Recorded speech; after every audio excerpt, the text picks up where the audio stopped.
నమస్కారం గురుగారు. శ్రీమాత్రే నమః. గురుగారు, మార్చి 3వ తారీఖున చంద్రగ్రహణం ఉంది గురుగారు. అవునండి. అసలు ఏ సమయంలో ఉంది, మనం ఎలాంటి నియమాలు పాటించాలి ఒకసారి తెలియజేస్తూ, అలానే చిన్న సందేహం గురుగారు. జనరల్గా గుడిలు కూడా మూసేస్తూ ఉంటారు కదా అవునండి, గ్రహణ అవును. సమయంలో. అవును. అంటే దేవతలకున్న శక్తులు కోల్పోతారు అని అంటుంటారు. అది నిజమేనా గురుగారు? ఈ విషయాలు కూడా ఒకసారి చెప్తారా? చాలా మంచి ప్రశ్న వేశారండి. ఎందుకంటే దేవతలు శక్తులు కోల్పోవడం అనేది జరగదు గ్రహణం ద్వారా. మరి ఎందుకు మూస్తారు అంటే, గ్రహణ సమయం అనేటువంటిది గొప్ప సాధన చేసుకునేటువంటి సమయం. ఇప్పుడు మీరు నార్మల్ డేస్లో 1 టైం మంత్రం చేస్తే 1 టైమే ఫలితం. కానీ గ్రహణ సమయంలో 1 time is equal to 1000 times. ఇప్పుడు మీరు 1 గంట సేపు చేశారు మంత్రం, ఇది 1000 టైమ్స్ అనుకోండి. 1000 డేస్ అనుకుంటే ఎగ్జాంపుల్ 3 నెలలు, 3 సంవత్సరాలు. 3 సంవత్సరాలు ఒక 1000 రోజులు అవుతుంది ఆల్మోస్ట్, దగ్గరలో అటు ఇటుగా. అంటే మీరు ఒక్క రోజు కనుక ఆ గ్రహణం రోజు ఉన్న 4 గంటల సేపు గ్రహణం ఉంటుంది మనకి. 4 గంటల 57 నిమిషాల నుంచి సాయంత్రం పూట 7 గంటల 53 నిమిషాల మధ్యలో ఉంటుంది ఆ రోజు. అయితే అందులో మనకు కనబడే జస్ట్ 25 to 30 మినిట్సే. ఎందుకంటే మనకి సాయంత్రం అవ్వంది చంద్రుడు కనబడ్డు కాబట్టి ఈవినింగ్ 6:22 నుంచి 6:57 మధ్యలో ఏమో కనిపిస్తున్నాడు. అంటే ఇంచుమించుగా అటు ఇటుగా. అయితే గ్రహణ సమయంలో దేవతలే శక్తులు కోల్పోయేటట్టయితే అందరూ కూర్చొని చేసే జపం ఎవరి గురించి చేస్తారు? దేవతా మంత్రమే కదా చేసేది. నారాయణ మంత్రం చేస్తాం, అమ్మవారి మంత్రం చేస్తాం, గణపతిని, స్కందుడిని, శివుణ్ణి, పంచాక్షర నమశివాయ అనుకుంటాం. మరి ఆ సమయంలో జపం చేయమని ఎందుకు చెప్తారు? దేవతా శక్తులే కోల్పోతే కాదు. అక్కడ ఎందుకు మోస్తారు అంటే, శుద్ధి చేసుకునే ప్రక్రియ ఒకటి ఉంటుంది ఒకటి. రెండవది ఏమిటి అంటే, మనకి ఈ పౌరోహిత్యంలో ఉండే వాళ్ళే ఎక్కువగా ఇది పాటిస్తారు. మరి ఆ రోజు గుళ్ళో ఉంటే నువ్వు జపం ఎక్కడ చేసుకుంటావు?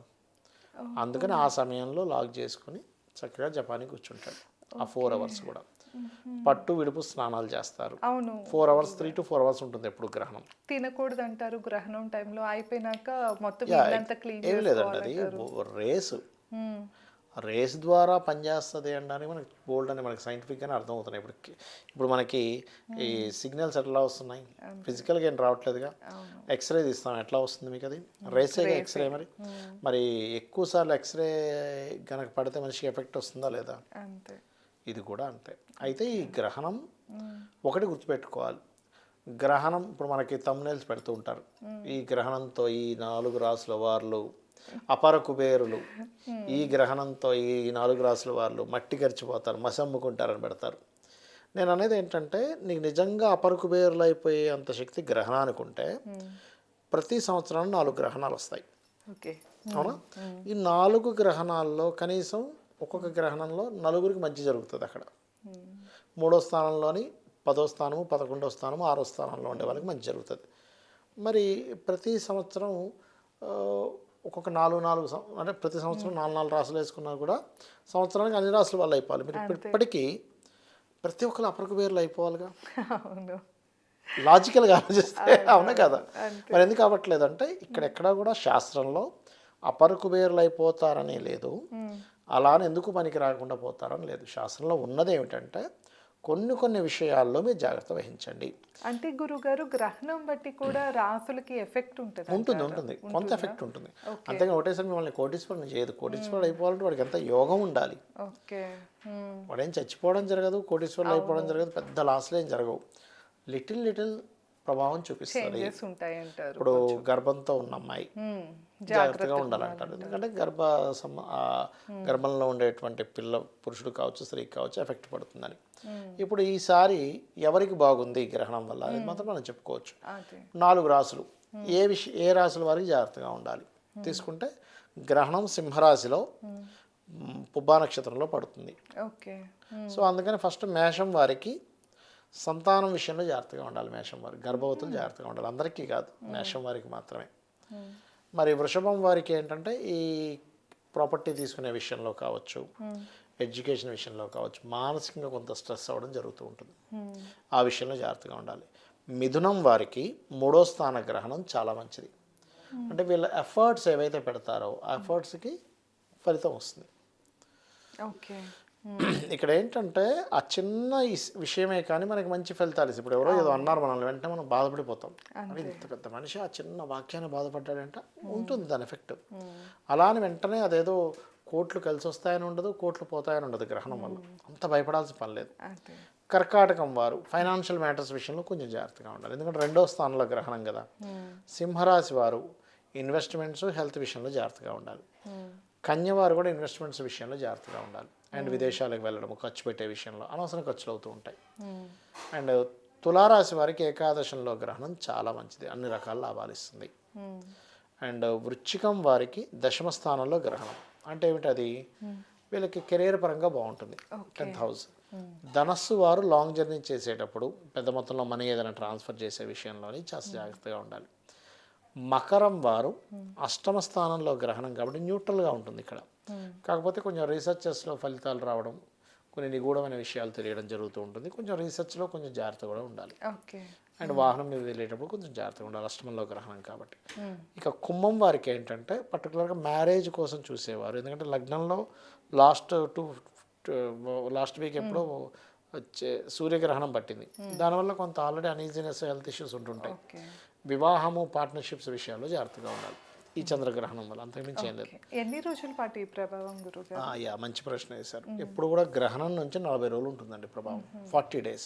ఇప్పుడు మనకి చంద్రగ్రహణం 3వ తేదీ మార్చికి వస్తుంది, మీకు ఏప్రిల్ 13th వరకు ఉంటుంది, 40 days మండలకాలం కదా. అలాగే మీనం వారికి చూసుకుంటే 6వ స్థానంలో గ్రహణం మంచిదే, ఇది కెరియర్ గ్రోత్ని అంతా ఇస్తుంది. కాకపోతే ఎంతైనా అది పూర్వజన్మ కర్మస్థానం కాబట్టి తండ్రి ఆరోగ్య విషయంలో కొంచెం జాగ్రత్తగా ఉండాలి. ఇక్కడ బాగుండే రాసులు ఏంటి అంటే మనకి మిథునము, తుల, వృశ్చికము, మీనము మంచివి. జాగ్రత్త తీసుకోవాల్సిన రాసులు ఏమిటి అంటే సింహము, కర్కాటకము, కన్య, మేషము, ధనస్సు. ఈ రాసులు వీళ్ళకి ఏదో అయిపోతుందని భయం పడకుండా సాధనా మార్గానికి మంచి సమయము అని గుర్తుపెట్టుకోవాలి. చక్కగా పట్టు స్నానం చేసుకుంటారు 4:57 సమయంలో, కూర్చుంటారు 4 hours.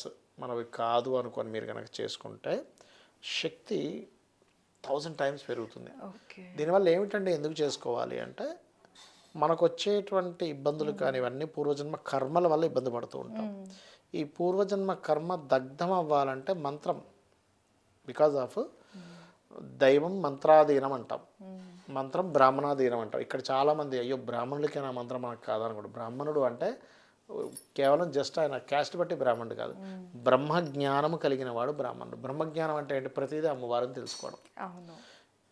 కానిదంటూ ఏదీ లేదు భూమి మీద, అంటే ఈ విశ్వంలో ప్రకృతి అమ్మవారు, ప్రకృతి కాందంటే అమ్మవారి కాందంటే ఏదీ లేదు అనేటువంటి భావనతో నువ్వు ఉండడం బ్రాహ్మణత్వం. అంతేగాని ఏదో జంజం వేసుకున్నావా, పౌరోహిత్యం చేస్తున్నావా, 4 మంత్రాలు వస్తే బ్రాహ్మణుడు కాదు. పుట్టుకతో ప్రతి ఒక్కడు శూద్రుడే అని చెప్తుంది శాస్త్రం. నీకుండేటువంటి గుణకర్మలను బట్టి, నీకుండేటువంటి దీన్ని బట్టి మారుతూ ఉంటాయి, అట్లా అనమాట. సో వీళ్ళు ఏ దానం ఇవ్వాలి, బియ్యము, ఉలవలు, గోధుమలు, మినుములు, నువ్వులు, ఈ 5 రకాల పదార్థాలు దానం ఇస్తూ పడగల్లా ఉంటాయి, నాగపడగల్లాగా. అవి 2 నాగపడగలు, రవి చంద్ర ప్రతిమలు, ఒక ఇత్తడి గిన్నెలో చిన్న గిన్నె తీసుకుని అందులో నెయ్యి ప్యాకెట్ పెట్టి ఇవన్నీ దానం ఇవ్వచ్చు. ఒకవేళ విదేశాల్లో ఉన్నారు పిల్లలు, వాళ్ళకి అక్కడ ఇవ్వడం కుదరలేదు, ఇక్కడ తల్లిదండ్రులు ఇవ్వచ్చు, వాళ్ళ పేరు మీద హ్యాపీగా ఇవ్వచ్చు. సాధనా మార్గముకి మంచి సమయము అని భావన చేసుకోండి, భయపడ్డాలి, భయం అక్కర్లేదు. అదే. ఓకే గురుగారు, ధన్యవాదాలు. శ్రీమాత్రే నమః.